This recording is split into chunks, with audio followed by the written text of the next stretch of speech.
call of the Hogs can be heard all the way to San Francisco. You're listening to Pod at the Palace with Curtis Wilkerson on Inside Arkansas. Good morning, everybody. Happy Wednesday, and welcome back to the Pod at the Palace. I'm your host, Curtis Wilkerson with Inside Arkansas. We got a jam-packed episode today, and it's a long one. What's going on? Well, we do have plenty of Razorback basketball to get into this morning, just a couple days away from the exhibition opener against Cincinnati. I'm going to make the case for Arkansas to have a much improved offense this season, which would be a nice change of pace, wouldn't it? After some of the things that we've witnessed the last few years here, we have some important recruiting talk to get to, as well as a number of other things. But we also have a bonus segment today. Had a number of people in the chat, some of our listeners on Inside Arkansas Live, asking about the new Pigpen Collective, and told you at the time, I like the concept, I like the idea, but I need to learn more about it. So that's exactly what I did. John and I sat down with the founder of the Pigpen Collective, Payton Dunn, for an interview where we asked a bunch of questions we had and then others that have been posed to us from some of the listeners, and we gave him the floor to answer. So appreciate him sitting down with us. We will have that for you at the end of the show, as well as separately in our YouTube feed for those who want more info. But first, let's talk a little bit of ball, shall we? Actually, better yet, first thing we need to do is talk about our new sponsors here and welcome them with a shout out. It's Blue Ember Smokehouse. You know, folks, this one makes me happy, not just because it's some damn good barbecue, frankly, but, you know, the way this came about, I think is a testament to why being professional is the best way to do business. We've been looking for a spot in Hot Springs to do our post game after the tip-off tour. We had several options. We wound up rolling with Blue Ember because I just had a great feeling about it after talking to them. And you guys know the story, man. It just didn't work out. It was a rough one. For whatever reason, the internet was on the struggle bus that particular day. We wound up having to just record and post the video later. It was disappointing. It was a tough look because we had promoted it so heavily there. And, you know, people were waiting for it. They were wondering what was going on. Some people were out there to see us. It kind of stunk, but they left impressed with how we handled the situation. And, you know, Blue Ember left an impression on me with how hard they worked as a staff to help get us up and running that day. Like I said, and I'm not exaggerating, they literally had somebody walking around, crawling around, I guess you should say, in the crawl space, trying to finagle some wires and all kinds of stuff to see if they could get that thing up and running. You know, so instead of being salty or taking our ball and going home, everyone wanted to make it right. And we were at their Rogers location just a few days later for Inside Arkansas Live. It went off without a hitch. It was a great time. And now we're in a partnership with them for the foreseeable future here. And we're going to be back out at their Rogers location the first Wednesday of each month for a live show. So I'm really, really looking forward to that. Appreciate them. Excited to work with them. And going to see if I can talk Andrew and John into maybe a summer tour of all their locations. And we can just hit the entire state. You see it all there. Fort Smith, Jonesboro, Texarkana, Little Rock, Hot Springs, and Rogers. Sounds like it would be a good time, but the meat sweats might get a little bit out of control. Okay, hoops. Let's get into it. You know, I remember a point last year doing a Pod at the Palace episode, or maybe it was one of our report cards, post-game report cards, which, hey, that would be back this weekend, by the way. I think I titled it something along the lines of Arkansas's offense is offensive. And that's just how we felt at times, man. It was a rough go in year one of the Cal era, especially early on. And I think it reminded fans of, well, several Eric Musselman teams that were, you know, defense was the calling card, but there was, you know, poor shooting, scoring droughts, stagnant offense, kind of a common theme on the other end. It was never downright awful, right? Like, I don't want to misconstrue it here. Maybe Muss's last year, that was pretty rough there, but there's been a pretty wide gap between the defensive end of the floor and the offensive end of the floor for the Razorbacks, despite them being as successful as they have been over the last half decade here. And, you know, with the defense being at a championship level, and I just feel like getting your offense leveled up to that is like the final hurdle to clear to get this program back to where we're striving for it to get. And it's that elusive Final Four, right? So here's the thing. It's not going to require much for this to be a lot better. And if you go over to KenPom and you look at the recent adjusted offensive efficiencies for, you know, Arkansas, they finished, and this is national ranking, the last 5 years, 64th, that was last year, 103rd, 54th, 53rd, and 43rd. in adjusted offensive efficiency. So there's 360 some odd teams in Division I basketball. With that one outlier there where you finish outside the top 100, like I said, it's not horrible, but it's not elite. And case in point here, the last 5 champions in adjusted offensive efficiency have finished second, first, third, sixth, and second. That is the name of, they can say defense wins championships, but you got to be able to score that thing too. So I don't think it's fair to say upgrading here is, you know, a crazy statement to make, right? Like I don't think we're spoiled, because a lot of people be like, "Why are you nitpicking, man? You've made 4 Sweet 16s in 5 years." I'm trying to make Final Fours, so I think it's a necessary evil to get you to that next step, and that's why I want to talk about it. Teams that finish inside the top 25 in both offensive and defensive efficiency are usually viewed as the strongest Final Four contenders. Like, there is a strong correlation there over the years.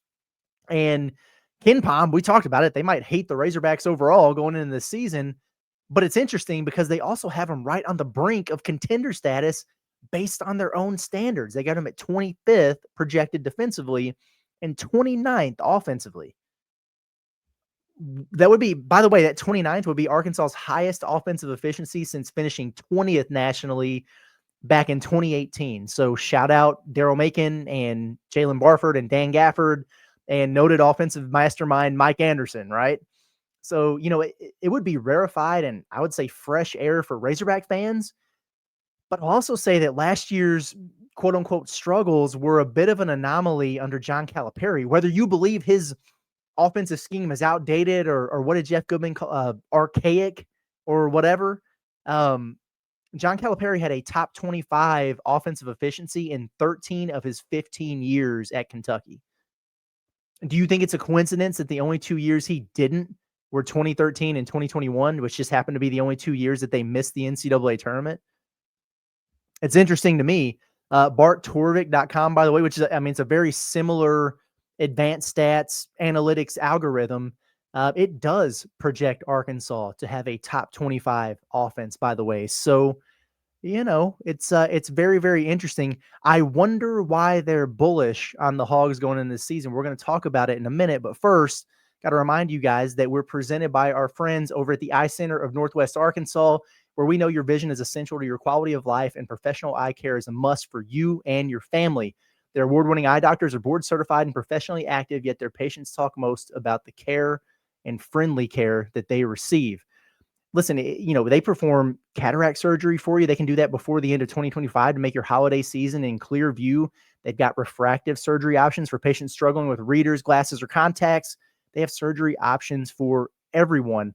Schedule an appointment with the Eye Center of Northwest Arkansas today, 479-442-2020. You can also check out their website at www.eyecenternwa.com for more info.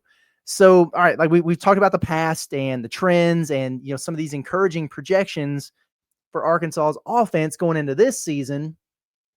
Now let's talk about where the improvement will come from and why this could be maybe a very difficult group, a hard group to guard. Well, I'll give you case in point right here. Let's watch.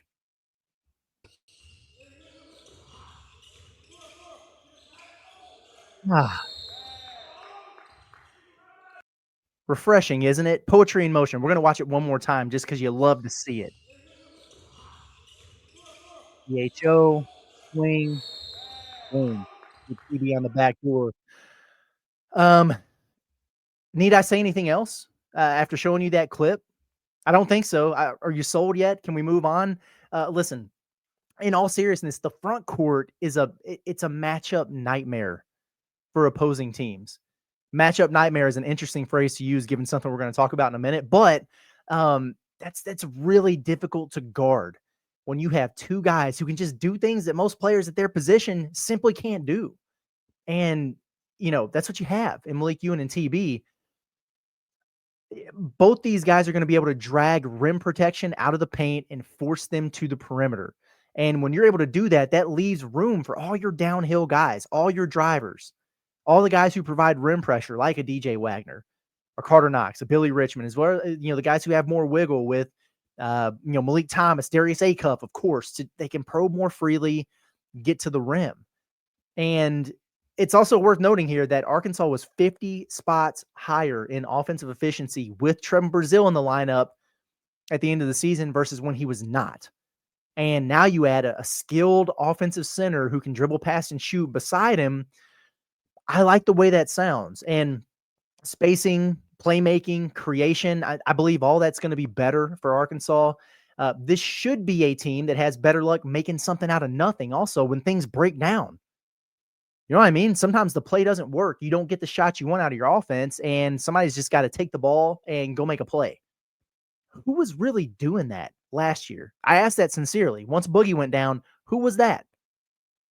I don't know that you really had an answer for it, and that's why DJ, in all due respect, was the guy who had the ball in his hands at the end because he stood the best chance of getting a little bit of separation, getting 2 feet in the paint and seeing if you could make a play. But you have several guys who are better equipped to be able to do that this year, including DJ, who has improved. So also something as simple as practice helps, right? I mean, like being able to scrimmage and run 5-on-5 helps.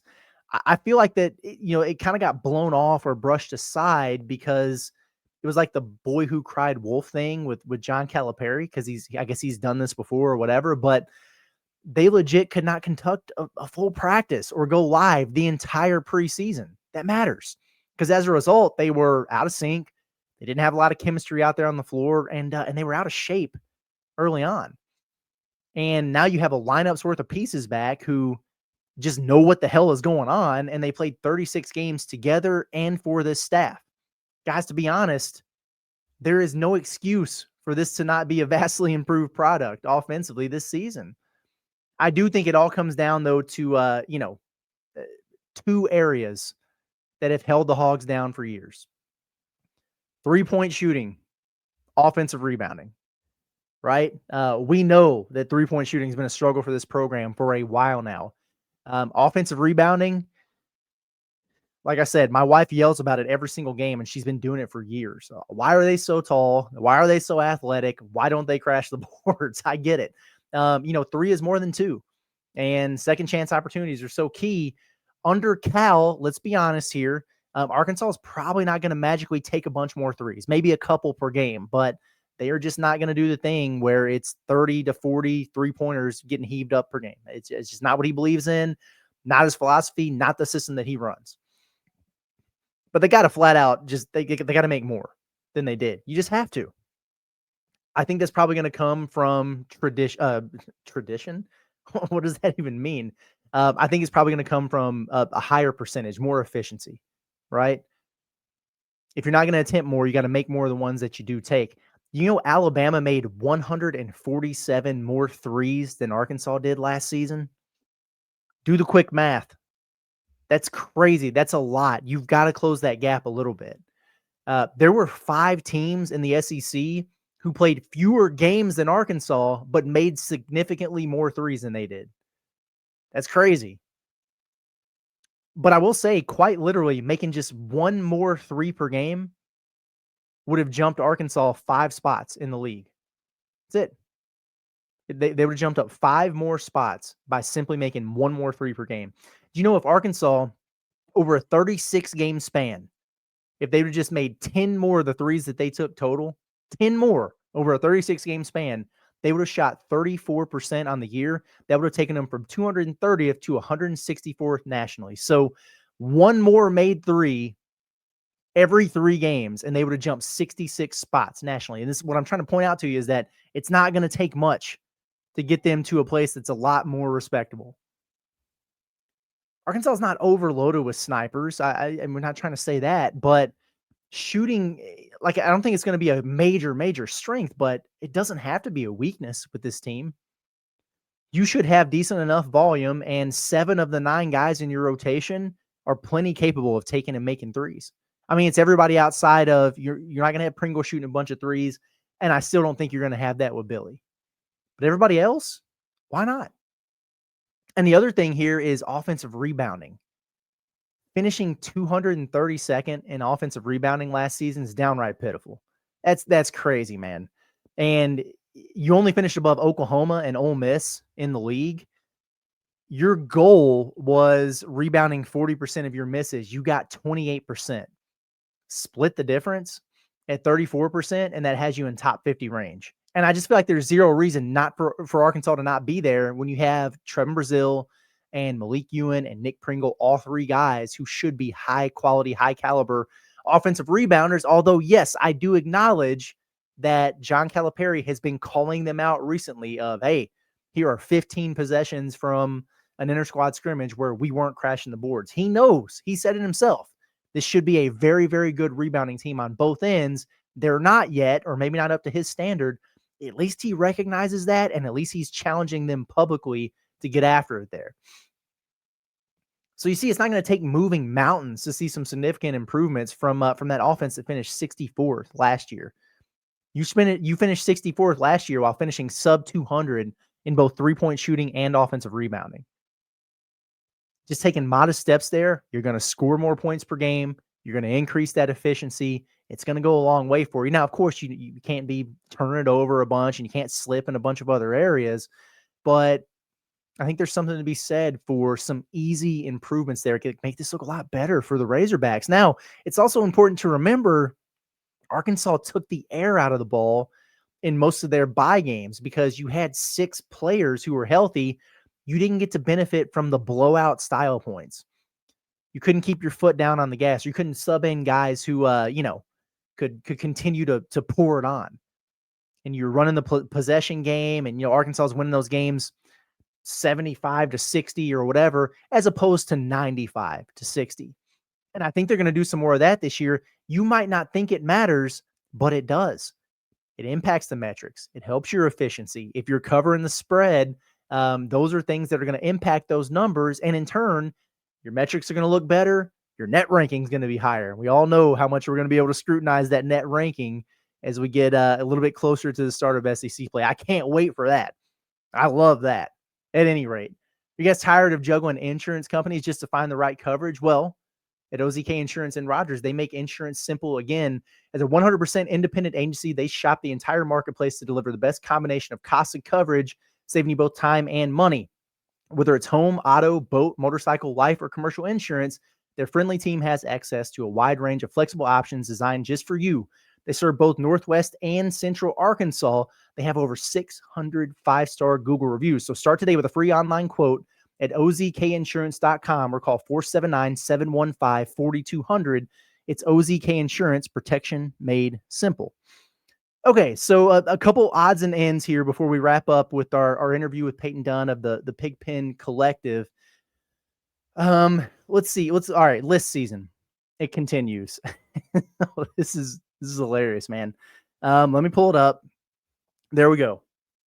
Shout out to Karter Knox for making the matchup nightmare wings list from Andy Katz. Cool. Awesome. He's listed at 9th on this list. I'm happy with that, but here's my beef.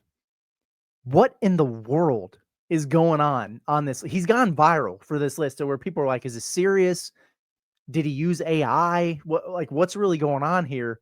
Your number one wing is JT Toppin. Folks, JT Toppin is not a wing. He's just not, objectively. I don't understand what we're doing here. Alex Condon at Florida, not a wing. Caleb Wilson, not a wing. Darren Peterson, not a wing. He is a guard. Very clearly a guard. Some of this is just absolutely hilarious to see. I understand, sometimes there could be a blurred line between a 2 and a 3. You could look at a guy like Darion Williams and say, well, yeah, but he plays a lot at the 4. I'm fine with qualifying him as a wing. Like JT Toppin, he's closer to a center than he is a wing. What are we doing here, man? Darren Peterson is probably going to be Kansas's point guard. Some of it just blows me away. Maybe we need to have a conversation about what that is. I understand there can sometimes be debate, but with about half the guys on this list, there is no debate. There are like 3, maybe 4 true wings on this actual list. So, whatever. shout out to Karter Knox for making the cut here. But man, this cracked me up to see. What in the world? Whatever. Anyway, moving on. Some recruiting notes here to talk about. When the live period for recruiting opened up, when the coaches were able to go back on the road, that was September 3rd. And on that day, someone very close to Baba Oladotun told me that the weekend of October 24th was the weekend that he was, at the time, scheduled to visit Arkansas. And that's this weekend, obviously. Now, a lot of time has passed between then and now. It's like, you know how it is. Arafan, how many times did he change his visit date? Like 3, 4 before he made it. I've not been told that date's been moved, but I have not gotten it confirmed that it's still going to be this weekend yet. It's Tuesday evening as I record this. I do know that his family has been announcing those visits like the week of, a couple days out from those happening. So remain on the lookout for that. And the fact that I got that date so early makes me wonder if I was even supposed to get it, but hey, like I'll take it. You know what I mean? But at any rate, very hopeful that it, still winds up going down this weekend, because I think it's the perfect time for it. You got the Cincinnati exhibition, it's a game that doesn't count. It'll be a big crowd at Bud Walton Arena, and the place will be jacked up. That would be cool for a guy like that to see. Still a football weekend, and hell, man, if the atmosphere is anything like it was for Texas A&M, it'd be a pretty sick atmosphere to see there. So if it doesn't wind up happening this weekend, don't sweat it. Arkansas is still recruiting him extremely hard. He is very much a priority. They are very much in there. He will take a visit, and as I understand it, the staff is expected to be out to see him again this week, which I believe that would make it the 4th time since coaches were allowed back on the road that they've gone out there to see him. So we'll continue to keep an eye on it. As soon as we get some kind of confirmation one way or the other, I'll let you know. But yes, this has been the tentative weekend that we were given when this visit was expected. This is also Houston visit weekend and the final visit for Arafan. So it's kind of been the one that we've been waiting for. Feels like Arkansas has had some momentum here. They like where they stand. They like their chances. But your top competition is getting the last visit, right? That's always kind of been the thing here. So what I will say about that, though, is unless something changes, he is still not announcing a commitment until sometime next month. So that allows for, you know how it is, man, like the post-visit high and some of that momentum. You can come down from that. It can simmer down a little bit, and it allows time for Cal to make some more moves there. So we'll be watching very closely that situation this weekend. Another interesting note, very notable here, is that Caleb Holt is going to be visiting Houston with Arafan this weekend. A quiet contender, Houston has been. Holt said he was done with visits until he went to Houston. He was planning on doing that in December, but he has now moved that up, which to me, okay, whatever. It makes me wonder if he's going to move his decision timeline up, because he's been one of those guys. It's like, hey, I don't have a set date, but I'm not in a hurry. And he was like, hey, February, March, April, maybe. Well, if you're moving that visit up and then you just don't have plans for anything else, do you go ahead and make a decision? Or is he very much in, I want to see how it looks with these teams this season. I want to see who else they sign. I want to see what the roster's shaping up like before I make a commitment. That could be the case. So we're going to be on the lookout for all of that as well. And, I don't think Arkansas is going to necessarily wait around for anybody, but they might have to, right? Like, the Twins are committing, elsewhere on Wednesday. Arafan's going to be at some point here. All these other guys, I'm not sure what the timeline is going to look like for Baba, but I have a feeling it's going to be later as well. Between him and Jordan Smith Jr. and Caleb Holt and Brandon McCoy, it could be a long waiting game here unless something changes. So when I see that with Holt, it piques my interest, because if he does commit earlier, and I still think that's going to be a highest bidder type of situation, at least if you outbid folks or whatever, and you wind up getting him, then the conversation changes with some of these other guys. If you don't, and he goes elsewhere, then the priorities become even clearer, right? So either way, it could be notable. He might just be taking the visit early, and he's just going to chill and enjoy his senior season of basketball and then worry about recruiting afterwards. That is also very much within the realm of possibility, but notable nonetheless that, two of Arkansas's primary targets remaining are both visiting Kelvin Sampson in Houston on the same weekend, and it appears to be the final visit for both of them. Interesting. Today's episode is also brought to you by our friends over at Walter Christmas Lighting of Arkansas. We're getting very, very close to Halloween. If you're not decked out yet, this is like your final warning, your final chance, your final opportunity to have somebody come out there and do it for you. If you're in Northwest Arkansas or the River Valley, hit up Walter Christmas Lighting. They will come out, decorate you for Halloween and Christmas. They provide the materials, any color, any pattern. They do the installation, they do the maintenance, and all the takedowns happen in January. It's completely hassle-free. It's easy. They took care of me, and I finally got my mic that works for outside, so I'm looking forward to treating you guys to a little spooky season, a little Halloween season, Pot the Palace action sometime here in the coming days. But text our guy Brett for a free estimate, 479-459-1380. You can also check out their website at walterchristmaslighting.com or like them on Facebook by scanning the QR code on your screen. It's Walter Christmas Lighting of Arkansas, your local holiday lighting experts. Okay. Let's see. All right, folks, as we transition here to our bonus interview to close today's show, first, appreciate everyone, as always, for rocking with us here at Inside Arkansas on the Pot at the Palace. Subscribe, like, follow, all the things you guys rock, and you know the drill at this point. We really do truly appreciate you. Hey, we know firsthand how difficult it is to start something from scratch and try to turn a vision into reality, spread awareness, get your name out there, all those things, right? You guys have been with us the whole time. Like you see that, you know what we've done and what we've gone through there. And that's part of why I appreciate Payton Dunn for taking some initiative with, what he's trying to do with the Pigpen Collective. It's a fan-driven collective here in Arkansas. And, on the flip side of the coin, I also know how huge of an undertaking this is, how complicated it is.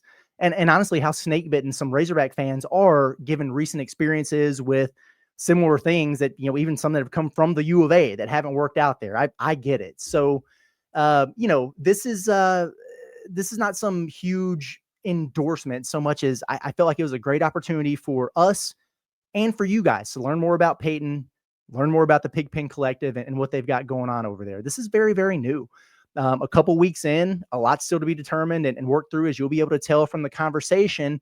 But I'm going to be interested to see where it goes and how it grows moving forward. Full transparency, because I know many folks out there are sensitive to this. I am not in the business of telling people what to do with their money or where to spend it, right? So, like what I hear folks say, stop buying tickets and going to the games if you want change. Hey, I say you do whatever you want with your hard-earned money, and who the hell am I to try to influence you one way or the other? You know what I'm saying? I appreciate the super chats that you guys send us for, the work that we put in, but I'm never going to ask you for one. I'm just grateful that you listen, and I want you to continue to do that. So at the end of the day, we had a lot of questions. Our listeners had a lot of questions. We asked a lot of questions, and we gave Payton the floor to answer and provide some more insight into what he's got going on in the present and what he's trying to do in the future with the Pigpen Collective. So give it a listen, and then we will see you in the morning for another exciting, loaded, jam-packed episode of the Pod at the Palace. All right. Now, some folks will remember, I guess it was a little over a week ago on Inside Arkansas Live, we got asked about the Pigpen Collective. It's a new fan-driven NIL collective that's it's been started up here recently. And, at the time I thought, hey, cool idea. I like the concept. I'd like to learn more about it. I don't want to speak on it too much, though, without knowing a whole bunch about it. Well, insert Payton Dunn. He's the founder, player, owner, coach. He's kind of like the Jackie Moon of collectives here, who I've been exchanging messages with since, I guess, that day, and who's joining us here today to tell us a little bit more about this new venture. Payton, I'm sure you're not busy at all, man. I know that you've been making the rounds, to put it mildly, but appreciate you joining us here today, and let us know how everything's going, man. It's just came at me really fast. I started about 2.5 weeks ago. Filed for the company, and then it came in, and then I just made the website and told a couple people, and those people helped me out. And then I've just been going on I call it a campaign tour, trying to get on any show I can to just talk about it. Cause the more you talk about it, the more my face gets out there, the more comfortable people get, and the more they know. I think every show's been different. I've gotten to go a little deeper or into different directions. So. Yeah, for sure. And yeah, I know you, like you said, you've been kind of making the rounds on the campaign tour, and you shared the story a number of times on, what inspired you to start this thing up. But why now? What have you learned as you started moving this from a concept and a vision to more of a reality? Yeah, I'm not like I was deployed last year and I didn't get to listen to 103.7 The Buzz, and now I live in Tennessee. So I listen to a lot of John's stuff. And he's just really big on the universities like messing up. And so then I really dug into it. I looked into the problems, and I'm not someone that sits on the couch. So I said, who's really knowledgeable on NIL? Does anyone have a degree in it? It's been around since 2021. And I was just looking around and I was like, if no one's going to do anything, then why not me? It's like, I'm just going to start this and see what we can do because I'm super passionate about the Hogs. And I just want to bring a national championship to Arkansas. It seems like, I don't know, to me at least, a fan run, a fan driven collective, this would have been a lot easier to pull off a year ago or a few months ago. It was still the wild, wild west, right? You didn't have to worry about all the red tape and the House settlement and the new legislation, all those different things. I know you're plenty aware of all that now and the new NIL guidelines. A couple things here, but first, I know you're not affiliated with the U of A, but I think it stands to reason that if you're going to be cutting NIL deals with their student athletes, there has to be some regular dialogue. So what, if any, working relationship is there with whether it's Remy Cofield or compliance or whoever to make sure that everything's on the up and up with this? Yeah, so Dan Trump at the compliance office has been amazing. If you go on my website and you see our little page about NIL, he's the one that sent me that. So I try to have a great connection with the compliance office to make sure when we do get to the contract part that we do it seamlessly and they review it and get back to us. As far as the front office goes, I've sent emails. I've tried to reach out to them. They offered me to come down at 3:30 on Wednesday. I guess the day this video will go out. And I was like, hey, I live in Nashville, Tennessee. I work a 9 to 5. Like, that's not going to work. Can we do a Zoom call? Can we do a phone call conference? Can we come on a game day weekend and I'll, make sure I get off work, drive all night, get to Fayetteville, get a hotel room, and then meet y'all Saturday. And I haven't got a response. So I don't know why. I'm trying to give them money. I'm trying to make Arkansas better. We don't have an NIL right now, and their job's NIL. So that's where it is with the university right now. And I guess you touch on it just a little bit there in terms of the compliance and everything like that. How do you foresee, this collective meeting like these quote valid business purposes and the new guidelines for these NIL deals that you're going to be doing to get approved through the clearinghouse? There's a lot of newness there. We talked about the conversations with the U of A. Have you had any dialogue with Deloitte or the folks at the NIL Go clearinghouse, or is that something that you plan to do in the future? So I plan to have a lot of those conversations in the future. We get to that point. The compliance office pretty much explained it, and then my own reading. But how I've pretty much explained it to people in the past, it's like, okay, you got Guatney Chevrolet, right? They're going to go put a billboard up, let's say Taylor Green, right? How many cars are they going to sell because they're supporting the Razorbacks? All right. Let's say they sell 3 or 4. Well, how much is a car going for now? So they're bringing this much value to that dealership so we can pay him that much value. I feel like it's as long as you're able to explain what they're doing for the company or what they're doing for the charity or whoever you're going through, it should be fine. And so are you trying to do that? How am I trying to phrase this question? Are you trying to do that through the Pigpen Collective specifically, like with certain events or things you're trying to do, or are you trying to find businesses that you can facilitate those types of deals through? So once we've done a couple deals, that way we have it flowing pretty smoothly, I'll invite the businesses to use us to make it easier for them. Because as we've talked about, NIL is a new thing. Not everybody knows the rules, right? So once we get it down, we can do it for them. I think the university is still allowing people to go through them to get deals done. They won't tell us what's going on there, but when I make phone calls, like some donors I was talking to or through other people too, it sounds like they're still taking money. So I don't know what's going on up there. But the Pigpen will do, like, we plan to do a couple autograph signings and then pay some athletes as our first deal.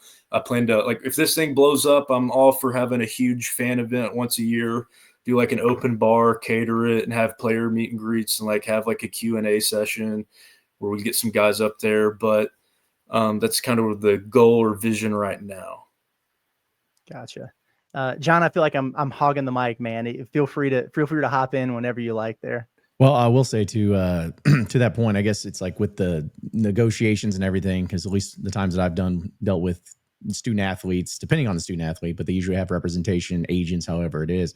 Is it something that you strictly are just going to be doing the negotiations with the agents and the representatives and everything? Is it something that you have a team of? And like, just how does that all going to play out whenever it comes to, hey, want to do this event? And then you get with them, they're like, well, hey, here's how much it's going to cost. And then the back and forth and everything. Like, how do you see that process playing out? So currently I am in negotiations with an agency to be the representatives of Pigpen Collective.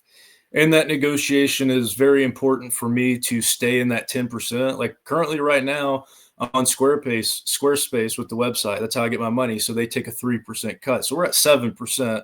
Well, how much does it cost to run a website? How much does it cost to, have Twitter Premium to be able to reach more people, to do any marketing, to do anything else? So that's where all that 10% is going. And from the conversations and negotiations with them, it seems like we have an agreement that they're going to try to stay into that 10% because I don't want to touch any of that for the fans. I want to be honest to it. And there's some Hug alumni, and they share my vision, and they want to be as competitive as possible and try to have a national championship team. So who decides where the donations, where the contributions go? I think what I'm asking here is, do the people who contribute their money, do they have a say in, like, I want this to go towards this sport or this athlete, or how is that process going to work for you think as this thing continues to grow? So if you look at the government right now, it's shut down, and that's with a bunch of people trying to get one thing done. I think that whoever the figurehead is for the Pigpen Collective, for the general fund at least, like, it could not be me. We could get down the road and it's like, hey, I need to hire a more professional person to run this thing. I hope it is me. This would be my dream job, but I know maybe if there's someone else that could take us to the next level, because at the end of the day, I just want a national title. So whatever can get that done. So for the general fund, at least whoever is over the Pigpen Collective can use that money. So say, hey, Cal calls us. He's like, hey, we need another $500,000 to make this deal happen. Then we can just move that money and get it done. I'm going to try to have working relationships with the coaches to kind of use the general fund for that.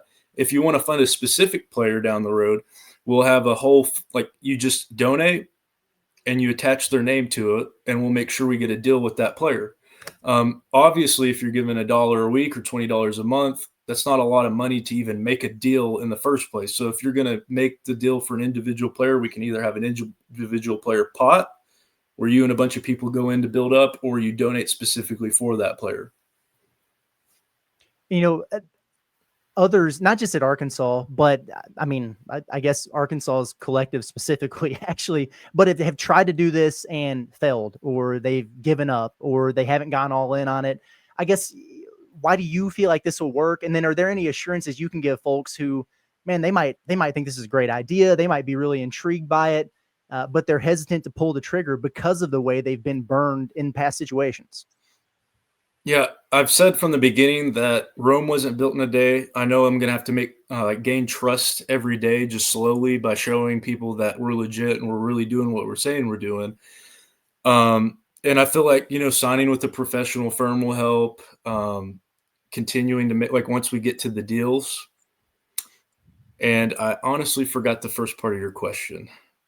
I did too. No, you double sandwiched that one. I totally forgot. Yeah. Well, I'm just saying, it's like Arkansas, whatever the first thing was called, Arkansas One or whatever it was, didn't work. Arkansas Edge didn't work. And this is coming directly from the university. And I know there's been some other folks, and again, it's not just at Arkansas, but people who have tried to do what you're doing and, in a variety of ways, who just give up on it, or it's too hard, they quit on it, it's growing too big, they don't have time for it. And I just wonder about if people are hesitant to donate because of that, even if they think it's a cool idea, even if they think that, your heart's in the right place and you're trying to do the right thing and you're motivated to help, but we've been through this before. Like, what's your message to them, your assurances to them? Well, like, I have a lot of skin in the game myself. I have $2,000 sitting in the business account so we don't get overcharged. And I've put in over $1,500 to other things like the ticket giveaway that I try to do until the university shut that down. And then couple, like, you know, the marketing and getting all this stuff going, and really my time too, because I'm working a full-time job and running 3 social media accounts, doing everything else. But it came down to a question I asked myself: what would I do for a national title? What would I give up? And it's like, I don't have any children to give up. So I was looking around and I was like, you know, why would I not put everything that I can into trying to make that happen? Why would I not get up every day and try to do something, if it means that much to me, to make it happen? And that's kind of where it's like, we're just going to, if the fans want to wake up and join me, they'll wake up and join me. If not, then maybe we are this loser mentality, and maybe, you know, it's just never going to happen. So, and you touched on it a little bit, you know, the 10% operating costs and everything like that. I feel like some, you know, Razorback fans out there, just fans in general, have like PTSD over that. And we were talking before we started here about all the stuff with Blueprint Sports, and who knows how that actually looked for Arkansas, but everybody's seen the reports and the deal with Oregon State. And it's like, wow, where's all that going? What does that look like? And I know you've got information about it on your website and you touched on it some, but just for those who, you know, see that number, anytime you see your percentage, people are like, oh, where's that going? Want to give you the opportunity to expand on that a little bit if you wanted to, just kind of let the people know what that's all about. Well, right now I'm trying to keep costs as low as possible. It's all an online front. I've used AI to do a lot of things because I already paid for the AI myself, and I can just program them to do most things. But 10% is honestly not a lot. Like, that keeps the lights on, you know, that keeps the page running. That keeps, if I want to hire an employee down the road, I have that opportunity to be, you know, have more than one head running this thing. I feel like Blueprint took 15, but we don't know how much they gave to agents or attorneys who actually worked the deal. That 15 was just up front.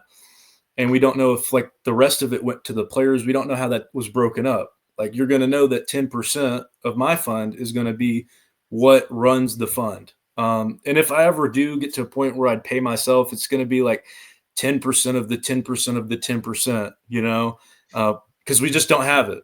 Like 3% right now goes just so we can take donations. And then there's going to be so many other percentage broken down.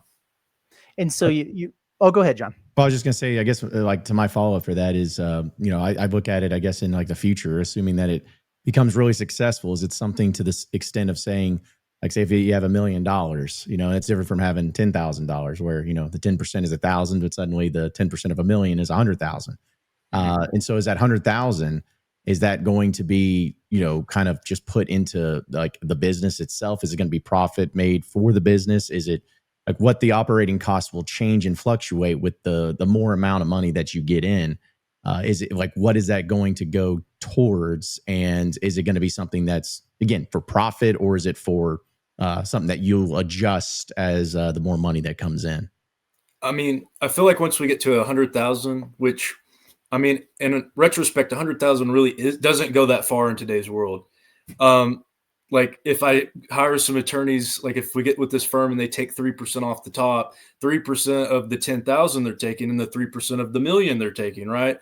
So Squarespace is still going to take 3%, whether we're making $1 million or whatnot. But when we get bigger, I could then go hire somebody with that money to make a website where we keep more upfront. And then now I can hire employees to do things and start using money to like market bigger, do merchandise. So that way we have another way to make money. It can really expand. I mean, any good business uses their profits to build the business up more. Let me ask you this, because we know, or I shouldn't say we know, we assume that that the U of A is going to do something at this point, whether it's you know, reviving the Arkansas Edge or starting something different. They're going to have some kind of plan for NIL moving forward. You would imagine when that happens, when they launch that, where does the Pigpen Collective stand there? Are you competition? Are you colleagues? Because you're kind of going for the same goal, but It's two very different entities. I just wonder what that relationship would look like. What kind of vision do you see whenever the U of A does whatever it is they're trying to do? And obviously, they're going to be trying to go on the same campaign tours and get the donations and everything like that as well. So when I filed this, Edge was still around, and I've said from the beginning that Edge is great because the Walmarts and the Tysons need the tax write-off. I can't run a nonprofit. I didn't have that kind of equity to be able to pay auditors around the clock and have the IRS down my throat. Like, we just can't do it. A nonprofit costs way too much money to run, so we had to be a for-profit, so I can't do tax write-offs. So if you look at what Ole Miss has, they have a fan-run collective and a big one that the school uses. And they don't get hit with IP infringements, and they can use IP, and they have a working relationship. So I feel like if we want to be the best, like Ole Miss is a top-tier program this year. What are they doing? Vanderbilt's doing good. What are they doing? Like, we got to go look at what those schools are doing. And most schools are able to work with the fan run and then also the university run. And I think they need to coexist to be able to take both parts of the money. I don't think the school's going to have one that it's under $50 to even give to, or $1 a week. So it's like we're going to be towards the fans where they're going to be probably towards business, I would hope. That's a good segue into my next question. Your target audience, your target demographic, if you have one, do you feel like this is really geared towards the common fan, the everyday fan? Or are you also trying to appeal to big donors, businesses, and people like that? What's your vision as you see it from that standpoint? I mean, if Arkansas creates their next NIL, then I would say we're going to shift to more of the fans. But right now, as we're the only ones, like, if we build enough funds, we can kind of build it in that direction. Like, if I had to, we could file and make a new company with the same kind of name and operate under the same umbrella to be the nonprofit wing. Like, if we have the funds to be able to hire people to do that, right? So I can see it growing either way, but I'd say, like, at the end of the day, I want to be able to represent the common man, just anybody that has any little bit that they can give, and I want to give them an opportunity to feel like they're doing something for the program. It does feel like I think there are a lot of fans who are out there who are frustrated because they are continually asked to keep giving and not getting a whole lot in return there. I will say I did see the new page that you added to your website. Just kind of giving a shout out to those who have already contributed to the cause. I like that move. I think it does make people feel appreciated, gives them a little bit of a sense of ownership to something that they're passionate about. Seem like a decent amount of names on that list. So if you don't have to give specifics, but how do you feel about the early returns of this? I know it's only a couple weeks old, but so far, how would you say it's going, and what do you think the next steps are? Anything coming down the pipes? So just today we hit over $600. Someone donated $100 a month, and I really appreciate that person. They're actually the first name right now on that if you want to just go congratulate that person. But we're at about 50 members with 60 plus orders because the $1 a week is reoccurring. So that counts as an order. But I feel like for 2 weeks, any business that's making $600 a month reoccurring is going to feel pretty great. I mean, my goal when I talked to Fox 16 Sports was just to make $20,000 by the end of the year to be able to sign one person, because I knew it's going to take time to build trust. Like, I'm trying to build something that's long-term, looking 5 to 10 years down the road, and not something temporary. And great things take a long time to build. And if it goes faster, that's great. Like, I'd appreciate it. But if it takes time, I'm here to work towards the goals that I set.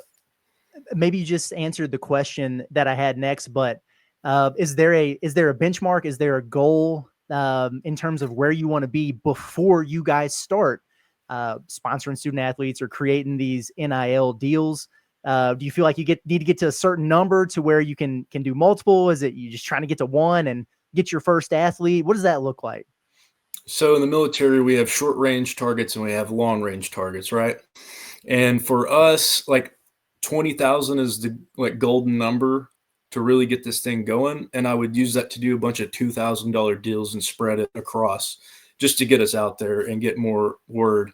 And that other 10,000 I'd like to reserve to make sure that the company can still run without incurring any fees. We have more longevity because there's money to come out for a while. And then once we keep building up, then we can start getting it closer and closer to true 10%. but we have to have something to sit on. So that way, I don't have to file for bankruptcy in a year because we didn't save any funds. Gotcha.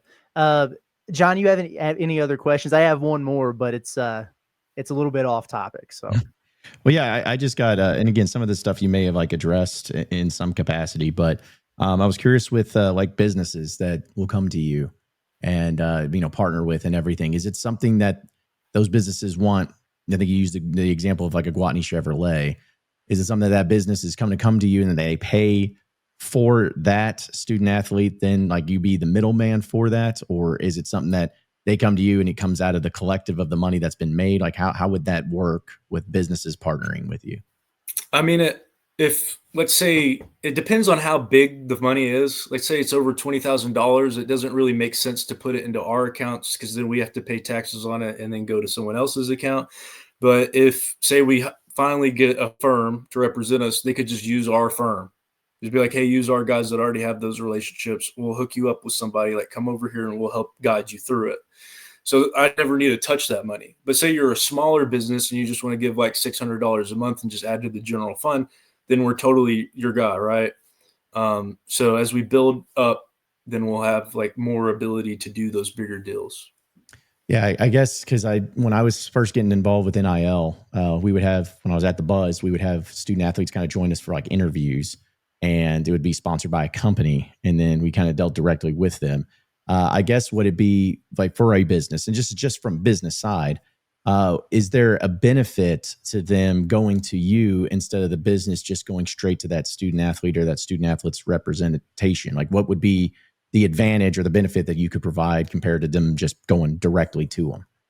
So if I'm doing deals every day, I'd feel like I have the people that are very experienced in doing deals and are going to get it done pretty fast. And if I'm running a car lot, I probably don't know much about NIL and I want to sell cars, and my time is better spent selling cars. So I'd say just in a business perspective, it's probably easier to use someone. If you read Rich Dad, Poor Dad, right, he says it's better to hire an attorney instead of trying to figure it out for yourself. It's better to hire someone to audit your stuff. So that makes sure, you save money on taxes and stuff, because you can't be the expert in everything. So it's like, if we build something that's very proficient in one thing, then use us for that one thing. Okay. And then I guess really my last thing, and again, you may have already kind of touched on this, but I think that the transparency angle of everything is very important, especially when it talks about people giving into something. Is it going to be like a shared thing as far as like the total amount that is there? Like, is there going to be something that it can be publicly known as far as how much money is in it, how much money, or where is it getting used at and everything?